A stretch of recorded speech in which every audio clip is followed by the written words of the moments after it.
Hello dear students, आज हम बात करेंगे रसायन शास्त्र के पेपर के बारे में।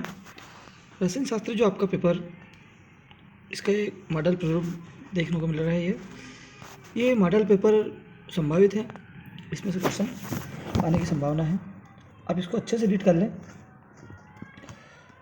अब इसमें हम ऑब्जेक्टिव देख लेते हैं, कुछ हम क्वेश्चन भी डिस्कस करेंगे और इन क्वेश्चन का जो प्रश्न उत्तर है उनके मैंने कुछ हल भी कलेक्ट किए हैं, वो आपको मैं बताऊंगा। वीडियो को अंत तक देखें, क्योंकि वो जो हल है वो मैंने दे रखा है। आप लोग स्क्रीनशॉट लेकर भी वो हल जो है वो नोट कर सकते हैं, या फिर आपके पास पहले से कलेक्शन हो तो आप लोग उनमें से भी याद कर सकते हैं। अभी फटाफट लगा लेते हैं हम। सिलिकॉन कार्बाइड या SiC किस प्रकार का, या हम कह सकते हैं कि किस प्रकार का क्रिस्टलीय ठोस है। तो ये जो होता है इसका राइट आंसर हो जाएगा इसका संयोजी प्रकार के। आपने 4 प्रकार के क्रिस्टल तंत्र पढ़े होंगे, संयोजी और आयनिक पढ़े होंगे, फिर धात्विक पढ़ा होगा, फिर आणविक पढ़ा होगा। तो ये SiC है, ससंयोजी प्रकृति का। नेक्स्ट है हम वह कारक जिस पर प्रथम कोटि की अभिक्रिया का वेग स्थिरांक निर्भर करता है। तो देखो, अभिकारक की प्रकृति पर तो नहीं करेगा, अभिकारक का आयतन पे भी नहीं करेगा, आरोपित दाब इस पर भी नहीं करेगा। इसका राइट आंसर जो है वो आई थिंक ये हो सकता है। अभी इस पर कुछ द्वंद्व है, तो आप लोग कुछ लोग इसको अभिकारक की प्रकृति भी बता रहे हैं, पर वेग स्थिरांक निर्भर करता है। तो ये अभिकारक की सांद्रता हम लिख सकते हैं। नेक्स्ट है हार्डी-सुलज़े का नियम किससे संबंधित है। तो हम हार्डी-सुलज़े हमने पढ़ ही रखा है कि जो स्कंदन की क्रिया होती है उस पर हार्डी-सुलज़े का नियम संबंधित। कभी कभी ये सही जोड़ी में भी आ जाता है, एक तरफ हार्डी-सुलज़े दे देंगे और एक तरफ स्कंदन, तो हम सीधा उसको कनेक्ट कर सकेंगे। फिर उसके बाद अगला है साधारण ताप पर अमोनिया क्या है। तो साधारण ताप मतलब हम देख सकते हैं रूम टेम्परेचर भी हो सकता है। साधारण ताप पर जो अमोनिया होती है वो गैसियस अवस्था में होती है। नेक्स्ट है PMMA का पूरा नाम बताएं। तो ये PMMA जो होता है उसका पूरा नाम होता है पॉलीमेथिल मेथा एक्रिलेट बोलते हैं इसको। और ये PM जो होता है ये इसको जो बुलेट प्रूफ जो खिड़कियाँ होती है, जो कारों की जो बुलेट प्रूफ जो होती है कारें, उनकी जो खिड़कियाँ होती है विंडो, ये इसी के बनाए जाते हैं। PVC आपने सुना ही होगा, PVC के नाम, PVC का पूरा नाम होता है पॉलीविनाइल क्लोराइड। और इसमें कौन सा एकलक होता है, तो इसमें विनाइल क्लोराइड इसका एकलक होगा। बहुत सारे विनाइल क्लोराइड मिलेंगे आपस में, तो PVC का निर्माण हो जाएगा। फिर नेक्स्ट है वेरोनल सेकोनल, आपने पढ़े होंगे।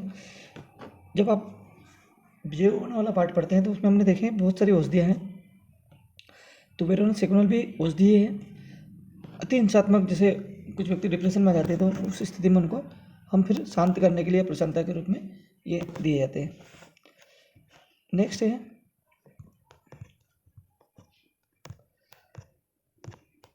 रिक्त स्थानों की पूर्ति कीजिए। तो रिक्त स्थानों की पूर्ति में हम बात करें अंतरकेंद्रीय घनी क्रिस्टल में परमाणुओं की संख्या कितनी होती है। तो देखो, आप लोगों ने 3 प्रकार के क्रिस्टल पढ़े होंगे। एक पढ़ा होगा SCC, एक पढ़ा होगा BCC और एक पढ़ा होगा आपने FCC। और उसके बाद में इनमें आपने परमाणु पढ़े होंगे कितने होंगे। इसमें 1 होगा, इसमें 2 होगा और 4 होगा। इसको आप एक ट्रिक के माध्यम से भी याद कर सकते हैं। एक मैंने ट्रिक बनाया है, आप लोग चाहे तो ऐसे भी कर सकते हैं। SBF 124, SBF 124 में मतलब हो जाएगा S 1 होता है B में और F में। सिंपल क्यूबिक मतलब सरल घनी भी होता है। B का मतलब होता है, BCC का मतलब होता है बॉडी सेंटर्ड होता है, और ये FCC का मतलब होता है जो फलक केंद्रीय होता है। तो इस तरह से हम लिख सकते हैं। अब इसका आंसर हम लगा देंगे आसानी से। इसका आंसर हो जाएगा 2। नेक्स्ट है झाग उत्प्लावन विधि। झाग उत्प्लावन विधि में रिक्त स्थान अयस्क के सांद्रण के लिए प्रयुक्त होती है। सल्फाइड अयस्क होते हैं, सल्फाइड अयस्क के सांद्रण में इस विधि का उपयोग करते हैं। अगला है SO2 द्वारा विरंजन क्रिया होती है। आपने पढ़ा होगा एक तो क्लोरीन द्वारा विरंजन और एक पढ़ा होगा SO2 द्वारा विरंजन। दोनों द्वारा फूलों का रंग उड़ाया जाता है। तो इनमें से कौन सा ज़्यादा इफेक्टिव होगा, कौन सा पावरफुल होगा?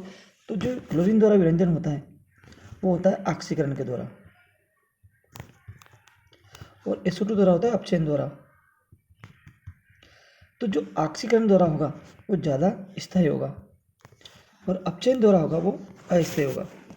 तो हमारा जो क्वेश्चन है वो कह रहा है कि SO2 द्वारा विरंजन की क्रिया, तो हम इसमें राइट आंसर में लगा देंगे अपचयन।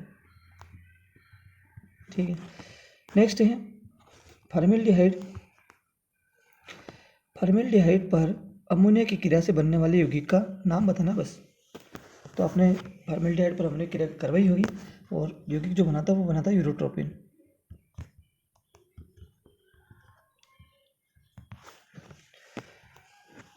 ठीक है, उसके बाद में एमाइड सेमेन बनने की क्रिया को रिक्तस्थान कहते हैं, तो इसको कहते हैं हाफमैन। एक बार अच्छे से इन क्वेश्चन को पढ़ के जाएं, परीक्षा में आप लोगों को कोई झिझक की ज़रूरत नहीं है, शांति से क्वेश्चन को पढ़ें तभी उसका आंसर हम कर पाएंगे। अब इसने कहा कि ग्लूकोज के पूर्ण ऑक्सीकरण से अणु प्राप्त होते हैं। अब ग्लूकोज के पूर्ण ऑक्सीकरण से अणु पूछे उसने, तो हम बता सकते हैं 38 ATP।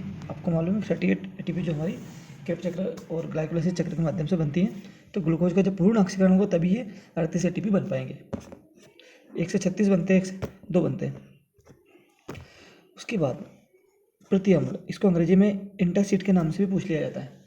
तो एंटासिड मतलब जो पेट में अगर कभी कभी अम्ल की मात्रा बढ़ जाती है, एसिडिटी हो जाती है, तो उसको कम करने के लिए जो हम औषधि लेते हैं, औषधि को नाम पूछा है, उदाहरण पूछे, तो हम चाहो तो ऐसा लिख सकते हैं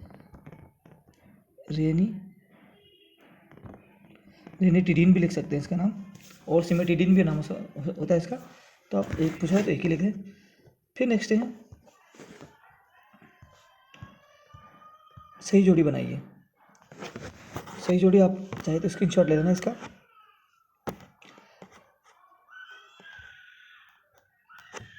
ये पूछा CaF2, तो जो CaF2 होता है हमारा वो हो जाएगा आयनिक यौगिक हो जाएगा। फिर पूछा है, एक मिनट में थोड़ा सा इधर लेता हूँ इसको ताकि वो सही साट हो जाए सारा। ठीक है, CaF2 जो हो जाएगा वो आयनिक यौगिक हो जाएगा। स्वर्ण संख्या तो हम जानते हैं कि स्कंदन से संबंधित होती है।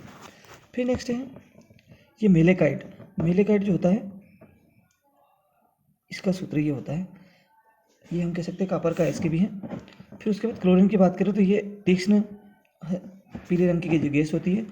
फिर अगर हम बात करें प्रोटीन, तो प्रोटीन आपने देखा होगा कि अल्फा अमीनो अम्ल जो होते हैं, बहुत सारे अल्फा अमीनो अम्ल मिलेंगे तो प्रोटीन का निर्माण होगा। फिर प्राकृतिक बहुलक कौन सा होता है हमारा, तो सेल्यूलोज जो है प्राकृतिक बहुलक है। फिर नेक्स्ट है एस्पिरिन, तो आप पहले इसका स्क्रीनशॉट ले लें, फिर हम आगे बढ़ते हैं।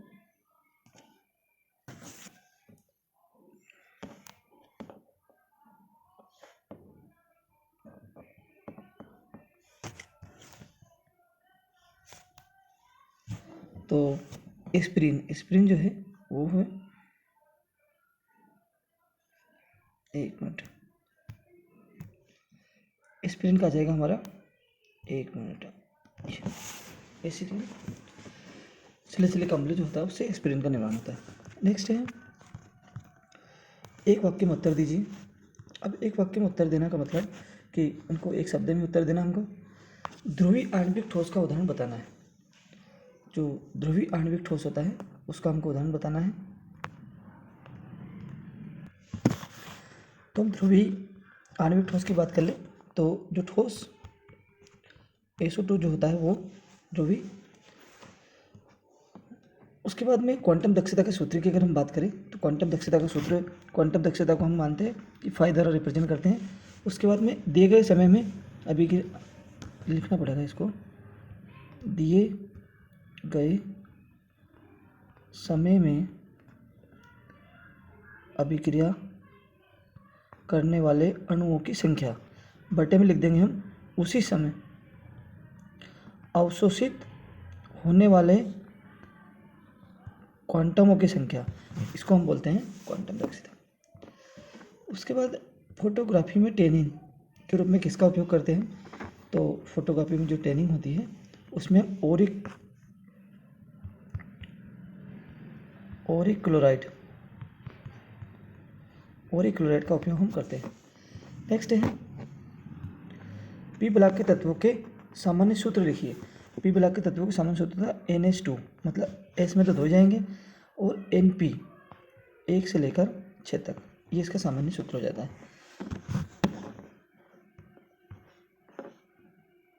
नेक्स्ट है इसका IUPAC नाम लिखना, हमको एक उपसंयोजक यौगिक दे रखा है। अब इसका IUPAC हम नाम लिखेंगे। आप सभी देखते हैं, बहुत फेमस एग्जाम्पल है ये। देखो ये पोटेशियम, तो इसको लिख देंगे पोटेशियम। फिर 6 साइनाइड है तो उसको हम हेक्सा कर देंगे, हेक्सा। फिर हेक्सा क्या है, साइनो है, साइनो, और साइनो लिखेंगे इसको, और फेरेट, और आ जाएगा ये सेकंड आयन, ये ब्रैकेट में सेकंड हम लिख देंगे। पोटेशियम हेक्सा साइनो फेरेट, इसको हम लिख देंगे। नेक्स्ट है कार्बोलिक अम्ल का सूत्र लिखिए। कार्बोलिक अम्ल जो होते हैं उनका हम सूत्र ऐसे भी लिख सकते हैं, ये भी एक तरह का कार्बोलिक अम्ल हो जाता है। फिर नेक्स्ट है मस्टर्ड आयल अभिक्रिया का मुख्य उत्पाद बताना आपको। तो मस्टर्ड आयल अभिक्रिया का जो उत्पाद होता है वो RN से भी लिख सकते हैं, या एल्किल आइसोसाइनाइड भी लिख सकते हैं। कुछ लोग शायद एल्किल आइसोसाइनाइड, आइसोथायोसाइनाइड भी लिखते हैं, तो आप लोग मैच कर लेना। अब क्वेश्चन आते हैं हमारे धनात्मक विचलन वाले आदर्श विलयन की कोई 2 उदाहरण लिखिए। तो धनात्मक विचलन वाले जो विलयन होते हैं उनके उदाहरण लिखने हमको, तो मैं अभी आपको PDF प्रोवाइड करवाता हूँ।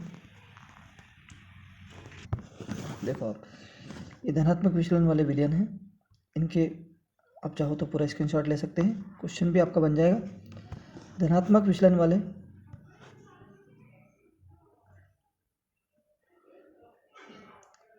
विलयन और ऋणात्मक विचलन वाले विलयन, आप एग्जाम्पल ये लिख सकते हैं इसमें भी, इसका चाहो तो आप स्क्रीनशॉट ले सकते हैं। ये ऋणात्मक विचलन वाले विलयन हो जाएंगे। उसके बाद कुछ और क्वेश्चन है उसमें, जैसे हम बात कर लें भौतिक अधिशोषण तथा रासायनिक अधिशोषण में अंतर अगर पूछ ले तो इस तरह से भी अंतर, इसमें से कोई भी हम 2 अंतर या 3 अंतर जो पूछा जाए वो लिख सकते हैं। फिर नेक्स्ट देख लो द्रव स्नेही तथा द्रव विरोधी कोलाइड में अंतर स्पष्ट कीजिए। ये क्वेश्चन जो है आपके पेपर में भी है या मॉडल पेपर में भी है, मैं आपको बता देता हूँ। ये देखिए, द्रव स्नेही कोलाइड तथा द्रव विरोधी कोलाइड में 2 अंतर लिखना है। भौतिक अधिशोषण तथा रासायनिक अधिशोषण में कोई 2 अंतर लिखना है। ये दोनों क्वेश्चन अभी मैं बता रहा हूँ आपको। फिर उसके बाद में देखो एक क्वेश्चन और आया हमारे सामने कि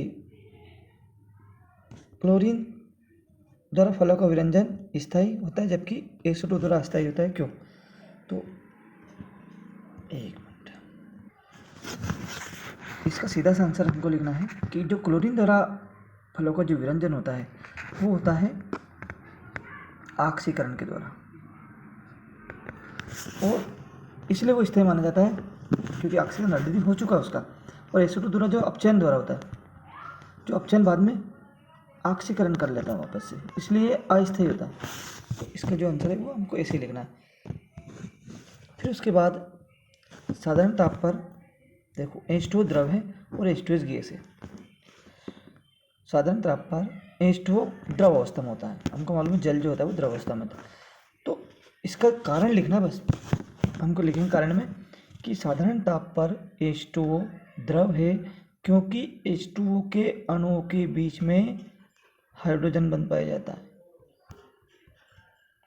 हाइड्रोजन बंध पाया जाता है, इसलिए इसकी जो संरचना होती है संकुलित हो जाती है और ये द्रव अवस्था में आ जाता है। जबकि H2S के अणुओं के बीच में हाइड्रोजन बंध नहीं पाया जाता अतः यह गैसियस अवस्था में होता है। ये इसका कॉन्सेप्ट है। फिर अम्लराज, अम्लराज किसे कहते हैं? तो आप कुछ जानते होंगे कि अगर हम नाइट्रिक अम्ल HNO3 प्लस अगर HCl 1:3 में इनको अगर मिला दें तो उसको हम बोलते हैं अम्लराज। एक्वा रोजिया के नाम से भी इसको जानते हैं हम। और एक्वा ऊर्जा के नाम से जानते हैं, मतलब अम्लराज क्यों बनाते हैं, मेन तो ये है, क्योंकि इसमें पूछा गया होगा कि अम्लराज क्या है, इसका उपयोग लिखना है। तो इसका जो उपयोग, जो सोना मान ले, चांदी मान ले, प्लेटिनम मान ले, ये जो बिल्कुल कठोर धातु हैं जिसको हम बोल सकते हैं कठोर, इन धातुओं को गलाने में इसका उपयोग किया जाता है। तो बिल्कुल ये अच्छे से याद रखिए, इन धातुओं को गलाने में इसका उपयोग किया जाता है। ठीक है, अब देखो एक और क्वेश्चन है, F2O फ्लोरीन का ऑक्साइड नहीं माना जाता है, क्यों? तो F2O ऑक्साइड क्यों नहीं माना जाता है? अच्छा, तो फिर क्या करें, इसको समझ लेते हैं। ऑक्साइड क्यों नहीं माना जाता? आपने देखा होगा कि अगर F2O की संरचना बनाए तो इस तरह की संरचना बनती है।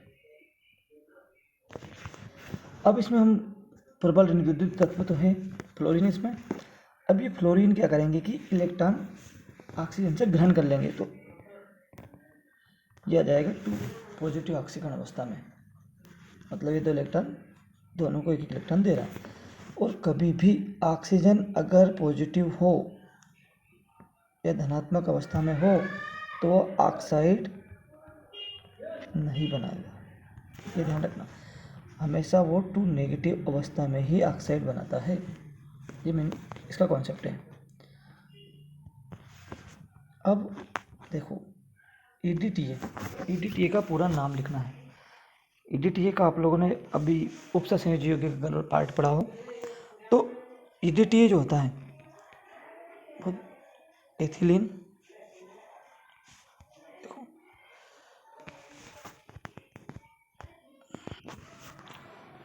एथिलीन डाइएमीन टेट्रा एसीटेटो इसको हम बोलते हैं। नाम अच्छे से लिख लें इसका। देखो ये पूरा इसका नाम हो जाएगा और इसका संरचना सूत्र हो जाएगा। चाहो तो आप इसकी स्ट्रक्चर भी बना सकते हैं। तो ये EDTA का पूरा नाम हो जाएगा। ठीक है, एक पूछा जाता है कि इफेक्टिव, ये EAN क्या है? E का मतलब होता है इफेक्टिव और A का मतलब होता है एटॉमिक और N का मतलब होता है नंबर। इफेक्टिव एटॉमिक नंबर तो इसका पूरा नाम हो जाएगा, या हम हिंदी में अगर इसको लिखे तो हम लिख सकते हैं प्रभावी परमाणु संख्या। अगर हम इसकी बात करें संरचना की, तो संरचना देख लीजिए इसकी, इसका सूत्र पूछा है तो हम इसका सूत्र लिख देंगे,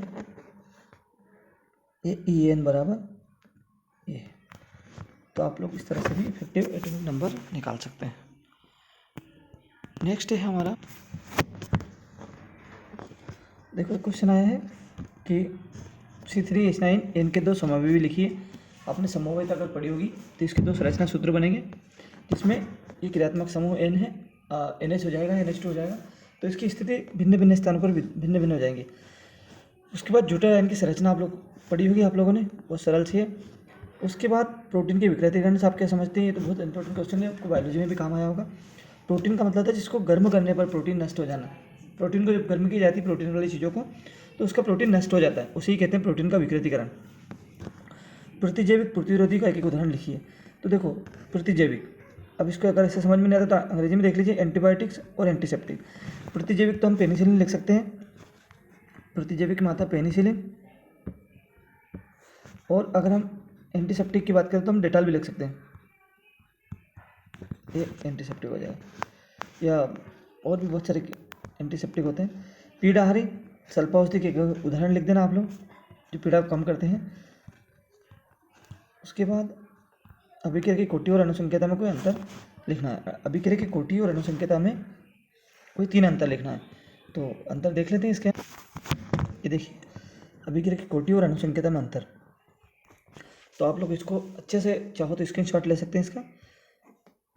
देखो अभिक्रिया की कोटि, एक मेन फैक्टर बता देता हूँ, उसको किसी याद करना। किसी रासायनिक अभिक्रिया में भाग लेने वाले कुल अणुओं की संख्या को हम कहते हैं अभिक्रिया की आणविकता।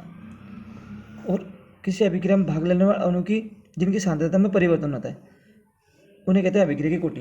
कहने का मतलब जिसकी सांद्रता में परिवर्तन हुआ अभिक्रिया की कोटि कहलाएगा।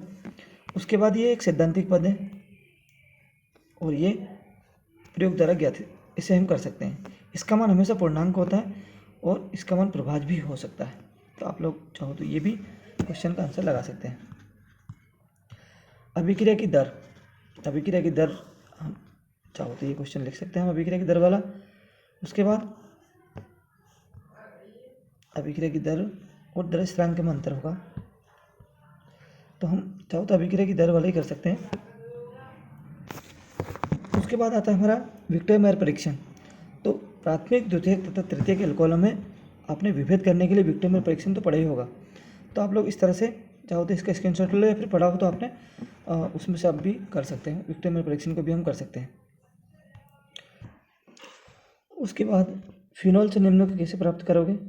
फिनॉल से पिक्रिक अम्ल प्राप्त करना है, एनिलीन प्राप्त करना है और पेरा बेंजोक्विनोन प्राप्त करना है। बहुत सिंपल है, कोई दिक्कत नहीं है। फिनॉल का अपना सूत्र पता ही होगा, C6H5OH है, तो बहुत ईजी, कोई दिक्कत नहीं।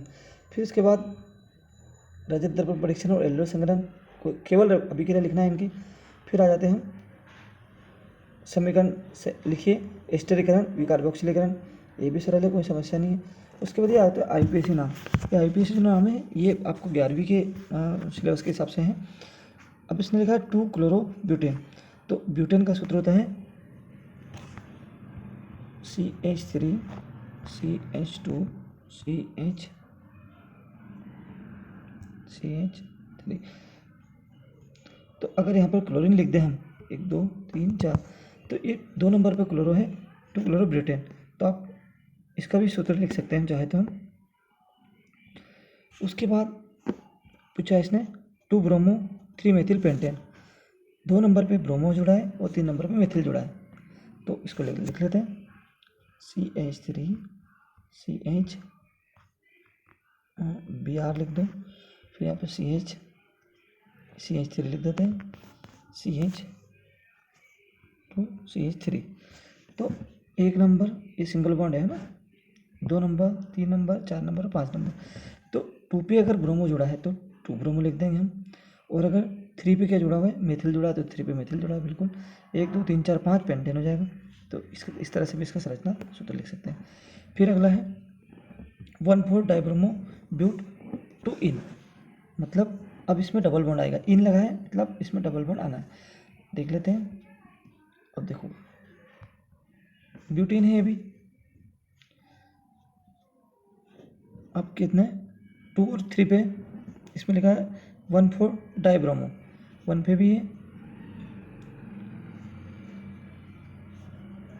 हम चाहे तो 1 पे Br लगा सकते हैं और 4 नंबर पे भी हम Br लगा। 1,4 पे हो जाएगा ये 1 नंबर 2 नंबर 3 नंबर 4 पे।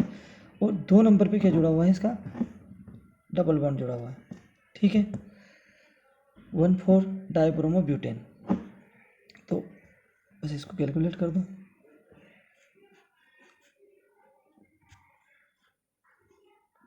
इसको H कर दो और इसको भी H कर दो। इस तरह से भी इसका संरचना सूत्र हम लिख सकते हैं। नेक्स्ट है 1,1-ट्राइक्लोरोमेथेन, मतलब इसको ऐसा लिख दो, ये क्लोरो, ये क्लोरो, ये क्लोरो, और यहाँ पे लिख दो हम H। तो ये हो जाएगा ट्राइक्लोरोमेथेन। इस तरह से इसको IPAC नाम के रूप में लिख देंगे। बुर्जा अभिक्रिया बहुत सिंपल है, कोई समस्या नहीं है। जब एल्किल हाइड्रोजन की अभिक्रिया हम सोडियम धातु के साथ कराते हैं तो हमारा एल्केन प्राप्त हो जाएगा। इस तरह से हम अभिक्रिया जीटीकर अभिक्रिया भी आप लोग लिख सकते हैं। देखो ये तुल्यांक की चालकता, ये जो चालकता वाला हमारा पार्ट है उससे ये लिया है। ये क्वेश्चन भी सरल ही है। फिर आता है कोलरास का नियम, बिल्कुल बहुत वेरी IMP क्वेश्चन है। संक्रमण तत्व की परिभाषा लिखिए, इनके सामान्य सूत्र का उपयोग लिखिए। संक्रमण तत्व आपने पढ़े होंगे, डी ब्लॉक के तत्वों को संक्रमण तत्व के नाम से जानते हैं। इनमें डी कक्षक जो होता है वो अपूर्ण होता है। ये संकुल यौगिक बनाने में इनका उपयोग किया जाता है। ज़्यादातर उनका संकुली बनाने में उपयोग किया जाता है। फिर अंतर संक्रमण तत्व की बात करें तो जो संक्रमण तत्व के अंदर होते हैं, जैसे उनको ब्लैक का तत्व भी बोलते हैं, और एक्टिनाइड्स होते ज़्यादातर ये तत्व, जैसे रेडियो एक्टिव तत्व है ये, इनकी भी आप उपयोग लेते हैं। आई होप आपको वीडियो बहुत पसंद आया होगा। आप लोग इसको अगर अच्छा लगा हो तो चैनल को सब्सक्राइब जरूर करें और तैयारी अच्छे से रखें, क्योंकि इसमें क्वेश्चन जो आएंगे वो क्वेश्चन लगभग लॉजिकली क्वेश्चन आते हैं। आप उनको एक बार क्या 2 बार पढ़ें, 3 बार पढ़ें, और क्वेश्चन को पढ़ने के बाद उसको सही आंसर तक पहुंचने का प्रयास करें। कहीं ना कहीं आप लोगों ने वो क्वेश्चन स्कूल में पढ़ रखे होंगे, वही क्वेश्चन तुम्हारे सिलेबस के हिसाब से पेपर बनाया जाता है, तो उसमें कंफ्यूज होने की ज़रूरत नहीं है। आप लोग शांति से सोचेंगे तो उसका आंसर आप दे पाएंगे। आई होप आप लोग परीक्षा अच्छे से देंगे। Thank you.